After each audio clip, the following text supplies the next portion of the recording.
You know, you have a good story when it lasts and goes through the test of time.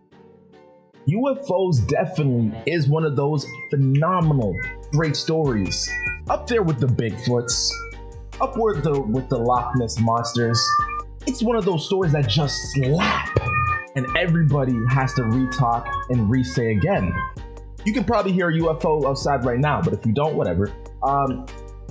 Back in the news once again, of course, is UFOs. And this time, if you're wondering what all these memes you've been seeing online about, I'm gonna go through and break it down on why everyone is trying to storm Area 51. Hi, my name is Flystewie, baby, and you're listening to the Uneducated Investor Podcast.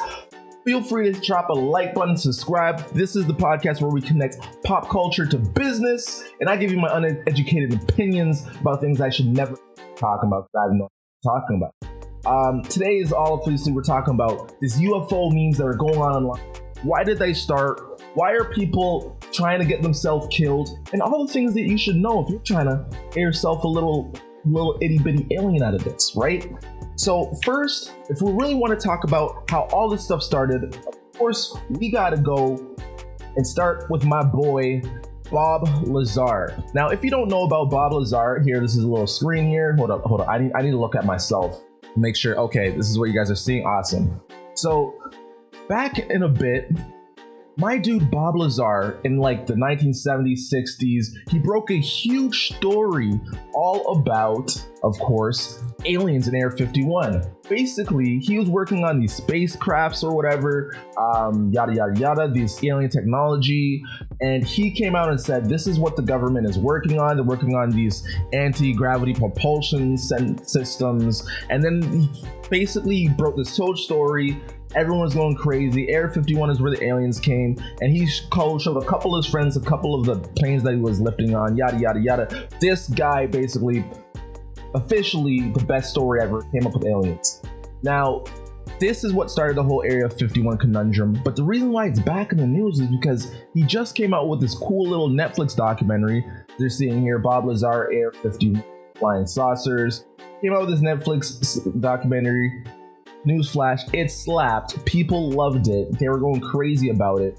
And then he went on Joe Rogan and did a nice little 3-hour interview. As you can see, I went back to the video. I'll make sure to drop a like support my boy Joe Rogan.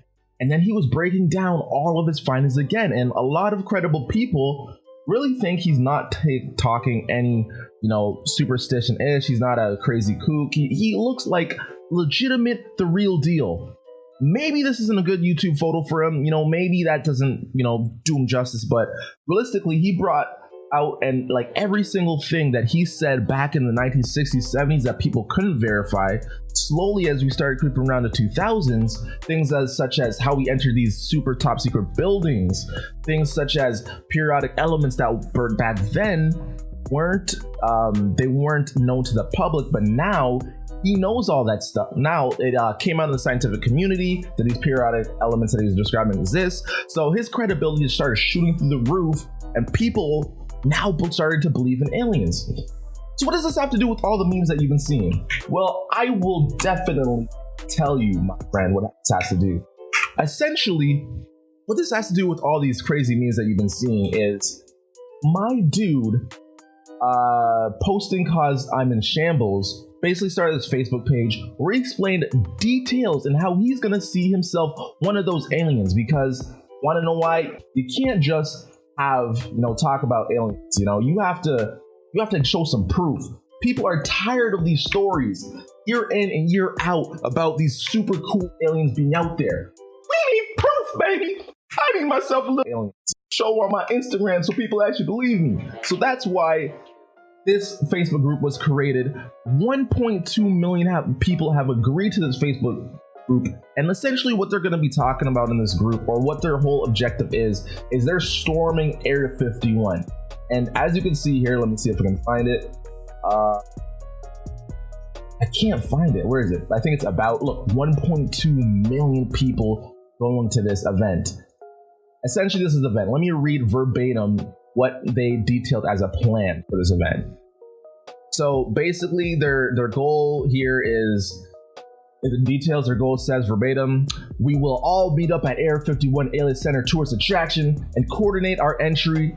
If we Naruto run, we can move faster than the bullets. Let's see them aliens. Oh. And it gets better, baby. It gets much better.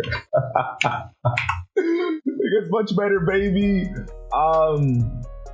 Let's go to a detailed description of how they say they're expecting to pull this off. So my boy Jackson, shout out my boy Jackson, says, okay guys, I feel if we need to formulate a game plan, I've put together this easy to follow diagram here, proposed for a plan. Let me just zoom in this diagram. Okay, very, ingenious war tactic. Obviously this guy was in the real world. He's a very smart dude. The basic idea is that Kyles form the front line, Kyles being basic dudes, I assume. If we feed them enough psilocybin, very smart, and monster energy, and say that anyone in camouflage is their stepdad, and the entire base is made of drywall, then they will berserk and become an impenetrable wall. See, as you can see here, this guy is at least a NASA scientist because he didn't say the wall was penetrable. It clearly he's referring to an impenetrable wall, which will make it pretty much impossible for the NASA guards who are basically have a license to kill you. So guards, military guards have a license to kill you. Basically they can because you would be in an impenetrable wall. This is a foolproof plan. Let's go back to his genius. The next thing they say is this. Then the rock throwers will throw pebbles at the inevitable resistance. We don't want to hurt them. Smart, you could go to jail for that. We just want to annoy them enough to not shoot the Kyle so often. This guy is a humanitarian thinking about the Kyles. While this is happening, the two Naruto runner battalions will run full speed around the north and south flank and shadow clone jujitsu effectively, tripling our numbers and overwhelming the base. See, this guy is a genius. I just gotta interject here. A lot of people would have planned to use jiu-jitsu or martial arts or a mix of some artillery firearms. This guy's going right for the shadow clone jiu-jitsu. Very effective move. Basically, you make a bunch of copies of yourself. That way, the bullets that are firing at you, they will not hit you because they're a shadow clone. This guy is clearly a military genius. Do I need to read more? Because this guy is just so smart. Next he says that, P.S. hello, U.S. government, this is a joke. But clearly he's not joking. This guy's he's a genius guy. He knows if he says that it's a joke, then the U.S. government will back down. They won't be suspecting it. And there 1.2 million people will be, and we're going to rush those flanks. Super smart guy. Now, all these memes have been going off because people cannot believe how viral this whole sensation is. Essentially, what started as a little joke between friends blew up all over the internet. And now, memes of people saying, this is what I got, from going into Area 50.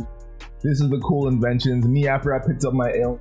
All these different memes are popping off and people are having a big joke. They're having a big ball with all these things.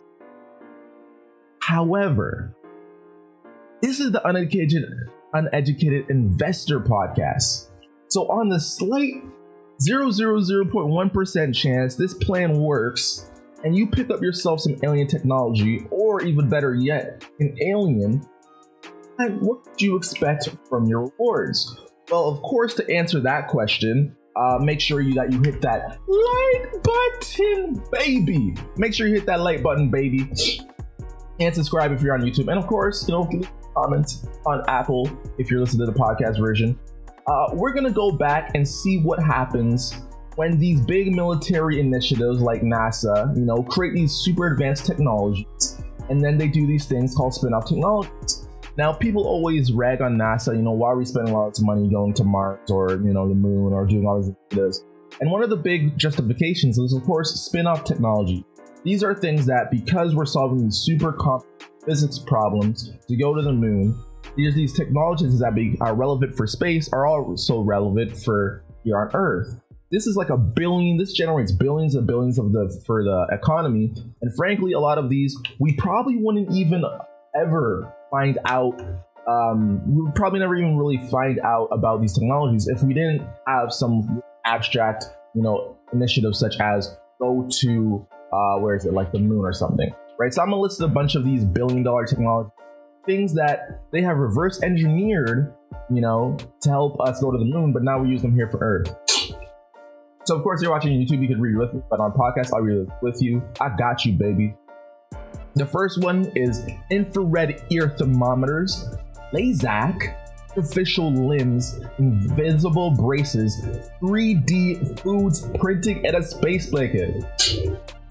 These are all things that really, as you can see, we use almost every day. You know, highway safety, improved radical tires, video enhancing and analysis systems, landmine removal, shock absorbers for building, firefighter equipment. We got freeze drying, space age swimsuit, enriched baby food, digital image sensor. You know, you got things for computer technology, you got things for industrial productivity. There's a bunch of things that we got from NASA for spin-offs. So understand, if they're actually out there reverse engineering alien technology, you know, an alien crash landed in Roswell a couple of, you know, decades ago, and they have this technology and they're out there cooking it up. I'm just saying that, if this is what's happening, they're out there cooking all this alien technology up in Roswell, it could be worth billions and trillions of dollars because they spin off that technology into this like crazy stuff. And who knows, maybe this is what actually happened. Maybe this is why we have an iPhone and stuff out there, because of this technology, right? Like, let's be real. Like, iPhone is such a ridiculous technology that I would not honestly be surprised if the reason we have iPhones, or if the reason we have self-driving cars, is because some little alien crash landed ago and just said, let's reverse engineer this technology. But I hope this was a good breakdown of, you know, I hope now you know why these memes are popping all online, why everyone's going crazy about this memes. And leave a comment, let me know if you're planning to go on September 20th to capture yourself an alien. I'm telling you guys, you know, a lot of people talk about Bitcoin, a lot of people talk about stocks, a lot of people talk about real estate, but alien technology and kidnapping aliens is probably the new hustle of 2019. Don't be caught and left behind. Make sure you grab yourself an alien. I love you, flight crew, and as always, the best, the most brightest investors are the uneducated ones. Why is that? Why is that? The reason why that is, guys, is because the uneducated investor, they never stop learning, baby. The Flystewie's Uneducated Investor podcast. Leave a like, leave a subscription, leave a comment. I love you guys, and I will see you guys in the next video. Bye. That's my alien voice.